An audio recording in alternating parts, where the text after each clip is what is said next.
quelques points ici. Je les appelle les ennemis de l'avancement, les ennemis du triomphe, les ennemis de la liberté, les ennemis de la joie, les ennemis du repos. Ce sont des ennemis. Vous allez apprendre maintenant que Satan n'est que l'un de ses ennemis. Il est étonnant que dans la compréhension du croyant moyen, l'unique et principal ennemi de son devenir, de ses bénédictions, de ses percées, soit Satan. Et que si Satan était écarté, tous vos problèmes se dissoudront miraculeusement. Et pour certains, magiquement. Cela ne fonctionne pas de cette manière. Je vous assure que si Satan est lié aujourd'hui et que tous les démons sont liés aujourd'hui, il y aura encore des croyants qui échoueront. C'est alors que vous saurez que Satan est un facteur important en ce qui concerne l'opposition aux croyants, mais pas le seul facteur. Et Satan aime quand les croyants le magnifient au-delà de sa proportion. Sommes-nous d'accord maintenant? Donc, la pensée centrale du croyant non informé est que Satan est la raison ultime et principale pour laquelle sa liberté, son avancement, son devenir, sa percée et sa joie sont limitées ou interdites. Je suis ici ce soir pour vous prouver que ce n'est pas vrai. Satan est un facteur significatif. La Bible nous dit de ne pas ignorer ses plans. Mais l'une de ses principales ruses est de se magnifier à un point où les croyants et les non-croyants le considèrent comme la raison principale et unique de tout ce qui n'est pas de Dieu dans leur vie. Ce n'est pas vrai. Ce n'est pas vrai. Premièrement, le premier ennemi à l'avancement d'un homme est l'ignorance. Notez cela s'il vous plaît. L'ignorance complète. Ce royaume, comme vous l'avez appris, dépend de la connaissance. La manifestation de la vie divine, fonctionner dans l'expérience de la vie Zoé, dépend fortement de la connaissance. Acte 19 au verset 2. C'est l'apôtre Paul qui demande, « Avez-vous reçu le Saint-Esprit quand vous avez cru ?» Et ils lui répondirent, « Nous n'avons jamais entendu parler d'un Saint-Esprit. » Un homme peut être à ce point ignorant. Un homme peut être à ce point ignorant, au point où ils ne savent même pas que le Saint-Esprit peut les élever.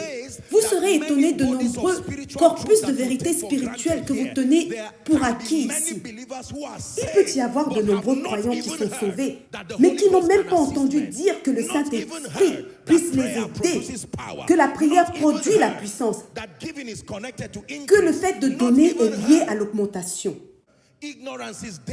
L'ignorance est dangereuse. Elle peut éloigner l'homme du potentiel de la vie de Dieu. Éphésiens 4, verset 18, il est écrit, « Ils ont l'intelligence obscurcie. Ils sont étrangers à la vie de Dieu à cause de l'ignorance qui est en eux, à cause de l'endurcissement de leur cœur. » Dans Luc chapitre 19, du verset 41 au verset 44, nous montre la deuxième raison pour laquelle Jésus a pleuré dans les Écritures. Il y a deux raisons pour lesquelles Jésus a pleuré, révélées par les Écritures. Premièrement, sur la tombe de Lazare. Il a pleuré parce qu'il l'aimait. La deuxième raison pour laquelle Jésus a pleuré, c'était sur Jérusalem. Il a vu la ville et il a pleuré. Et voici ce qu'il est dit. Au verset suivant, verset 42, « Si toi aussi, au moins en ce jour qui t'est donné, tu connaissais les choses qui appartiennent à ta paix, mais maintenant elles sont cachées à tes yeux. » Au verset 43, « Il viendra sur toi des jours où tes ennemis t'environneront de tranchées, t'enfermeront et te serreront de toutes parts. » J'aime le verset 44. « Ils te détruiront, toi et tes enfants, au milieu de toi. Et ils ne laisseront pas en toi pierre sur pierre, parce que tu n'as pas connu le temps où tu as été visité. » L'ignorance dans toutes ses ramifications place le croyant dans une position où il est désavantagé. Le deuxième ennemi de l'avancement de l'homme, des croyances limitantes, une mentalité défectueuse sont le deuxième ennemi de l'homme. Des pensées limitantes ou une mentalité défectueuse n'est pas de l'ignorance, c'est une mauvaise information, une information inexacte, une information incomplète, des croyances limitantes. Vous avez appris ici, et cela mérite d'être répété, que la mentalité définit la destinée. Et elle le fait en déterminant les types de choix et de décisions que vous prenez. En vérité, la mentalité définit la destinée. La qualité de la destinée d'un homme est déterminée non seulement par la volonté de Dieu, non seulement par l'amour de Dieu, malgré le plan prédéterminé de Dieu, tel que révélé dans les Écritures. La destinée d'un homme dans l'expérience sera en grande partie un produit de la qualité ou non de sa pensée. Des croyances limitantes, une mentalité défectueuse. Troisièmement, le troisième ennemi de l'avancement, le troisième ennemi de la liberté, le troisième ennemi pour entrer dans l'expérience du repos s'appelle la procrastination. Ce point me touche sérieusement. J'ai dû moi-même me repentir devant Dieu. L'indécision / procrastination. Il m'est encore venu à l'esprit à quel point cet outil peut être diabolique entre les mains de Satan. La procrastination. Voici ce que signifie la procrastination. La procrastination est définie comme l'acte de remettre complètement à plus tard ou de retarder quelque chose qui nécessite une action immédiate, bien que sachant qu'il y aura des conséquences négatives, souvent parce que c'est stressant, désagréable ou ennuyeux. Écoutez avant d'écrire. La procrastination est définie comme l'acte de remettre complètement à plus tard ou de retarder quelque chose qui nécessite une action immédiate, bien que sachant qu'il y aura des conséquences négatives. Souvent parce que c'est stressant, souvent parce que c'est désagréable ou inconfortable, souvent parce que c'est ennuyeux. Le fait que la notion temps soit sur terre, de nombreux croyants, de nombreux leaders vont quand même échouer à cause de ce facteur singulier qu'est la procrastination. Proverbe 20, verset 4. À cause du froid, le paresseux ne laboure pas. À la moisson, il voudrait récolter, mais il n'y a rien. Qui est le paresseux? Celui qui est mou, inapte à agir. Oh, il fait trop froid, je n'arrive pas à sortir. Il trouve des excuses futiles. Proverbe 18, verset 9. Il est écrit, celui qui se relâche dans son travail est frère de celui qui détruit. Celui qui se relâche dans son travail, écoutez, est frère de celui qui détruit. Psaume 119, verset 60. Lisons ensemble. 1, 2. Je me hâte. Je ne diffère point d'observer tes commandements. Encore une fois, je me hâte. Je ne diffère point d'observer tes commandements. Lorsque Dieu a donné un ordre à Abraham, ma Bible dit dans Genèse 22 qu'Abraham s'est levé tôt. Il s'est levé tôt. Le timing, il s'est levé tôt. La procrastination. Êtes-vous prêts pour le numéro 4? Quatrièmement, l'inaction. L'inaction. La paresse à agir, ce n'est pas de la procrastination. Vous savez quoi faire. L'ordre de marche est déjà donné, mais la paresse, cette inertie, l'inaction. Proverbe 14, verset 23. Tout travail procure l'abondance. Tout travail procure l'abondance. Tout travail procure l'abondance. Regardez attentivement ce passage. Tout travail procure l'abondance, mais les paroles en l'air ne mènent qu'à la disette. Le profit est dans l'action, le travail à faire, pas seulement le travail à connaître, pas seulement dans le travail à parler. Il est écrit maintenant que vous connaissez ces choses. Heureux êtes-vous si vous les pratiquez. Maintenant que vous connaissez ces choses, la connaissance devient profitable lorsqu'elle s'associe à l'action. l'inaction. L'inaction.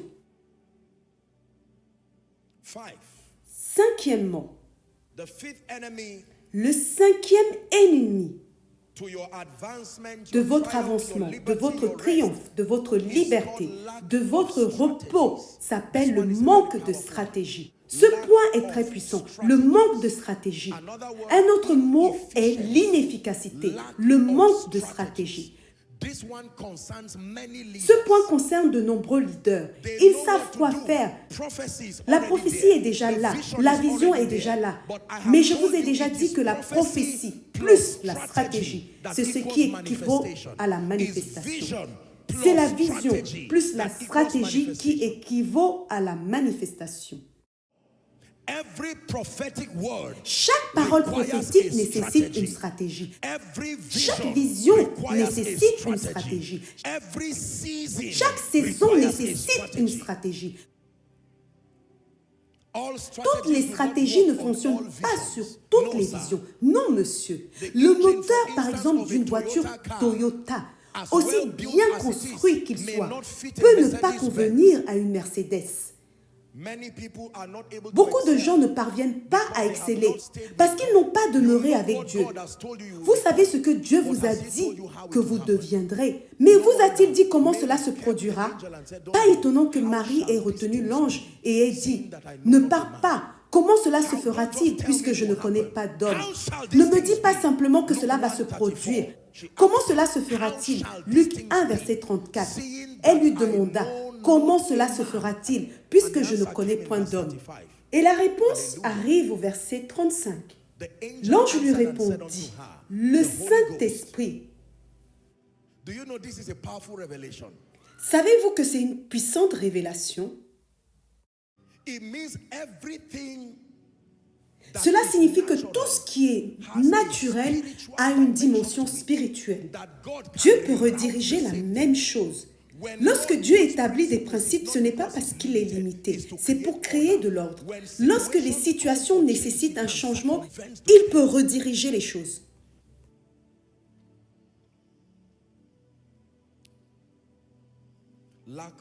Le manque de stratégie.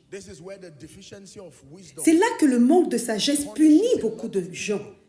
S'il vous plaît, écoutez-moi, il y a beaucoup de choses que vous écrivez en ce moment. Ce dont vous avez besoin, ce n'est pas de prophétie à ce sujet. Ce dont vous avez besoin, c'est d'une stratégie. Combien d'entre vous savent que l'huile dans la maison de la femme du fils des prophètes avait déjà la capacité? N'est-il pas étonnant que les choses que nous cherchons à l'extérieur soient déjà dans notre maison? C'est seulement que vous n'avez pas été informé de ce qu'il faut faire avec l'huile. Pour certains d'entre vous, Dieu vous a amené ici non pas nécessairement pour vous donner de l'huile. Il est venu vous dire que ce que vous avez dans votre maison peut être votre intelligence, votre destinée. Votre maison peut littéralement être votre maison. La compagnie, le groupe d'amis autour de vous. La solution est déjà là. Vous avez juste besoin que l'on vous dise comment faire multiplier cette huile. Everything becomes possible when you hold my hands. Impossible becomes possible when you hold my hands. Everything becomes possible when you hold my hands.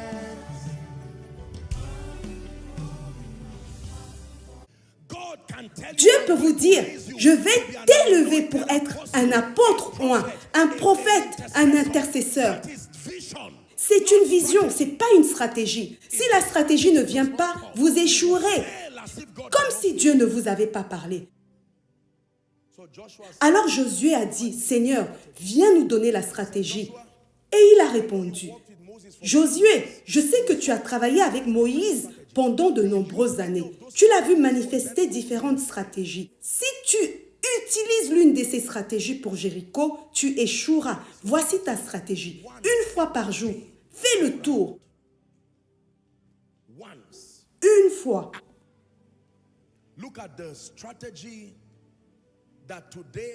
Regardez la stratégie qui a aujourd'hui apporté l'évangile aux nations. Quelle est cette stratégie?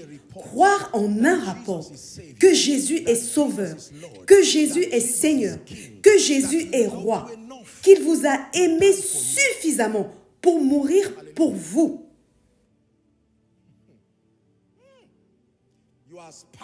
Vous êtes aussi puissant que les stratégies qui vous soutiennent, pas seulement la prophétie qui vous soutient. Vous êtes aussi puissant que les stratégies. Le Seigneur peut vous dire de prier chaque matin de midi à 2 heures. Fais cela pendant 3 mois et je te parlerai, c'est tout. C'est la stratégie qui vous ouvrira la prochaine phase de votre ministère. Elle peut ne pas être applicable à tout le monde. Elle vous est venue comme un réma. Faites-le seulement. La stratégie peut consister à danser devant Dieu pour chasser vos problèmes. Et cela peut ne pas avoir de sens. C'est pourquoi la Bible dit que l'homme naturel ne peut pas comprendre les choses de l'esprit. Ça n'a pas de sens. Ça ne suit pas le chemin de la logique. Ce sont des choses spirituelles. Que quelqu'un dise stratégie. C'est la raison pour laquelle de nombreuses destinées restent en suspens. Il manque de stratégie. Ecclésiaste 10:10. S'il a émoussé le fer et s'il n'en a pas aiguisé le tranchant, il devra redoubler de force à cause du manque d'efficacité. Mais la sagesse a l'avantage du succès. Elle a le pouvoir de vous donner une direction. La sagesse a l'avantage du succès. Avez-vous obtenu la stratégie pour votre destinée? Posez votre main sur votre tête pendant 1 minute et priez. Père, révèle-moi la stratégie pour cette parole prophétique que tu m'as donnée. Révèle la stratégie que tu as louée pour la manifestation de ta parole dans ma vie. Tu as dit que c'est une année de récompense. Je reçois la stratégie. Par la puissance de Dieu. Il y a une stratégie qui soutient l'onction que Dieu a placée dans votre vie. Il y a une stratégie pour votre efficacité, votre pertinence. Il y a une stratégie qui soutient tout ce que Dieu vous a donné, à l'intérieur, à l'extérieur, connecté en ligne, à travers le monde. Priez, je reçois la stratégie. Go ahead and pray. Breathe, Lord, breathe. Breathe, Lord, breathe, breathe upon my life. Breathe, Lord, breathe, breathe, Lord, breathe, breathe upon my life. I receive, I manifest your power and your wisdom till the nations see Jesus lifted up, exalted. I receive, I manifest your power and your wisdom till the nations see Jesus lifted up, glorified.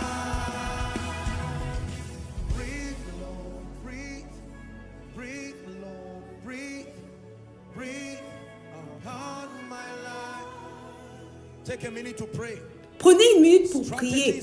Les stratégies sont aussi puissantes que la prophétie, aussi puissantes que les visions. Les stratégies sont aussi puissantes que la prophétie. Ne me dites pas Dieu a dit.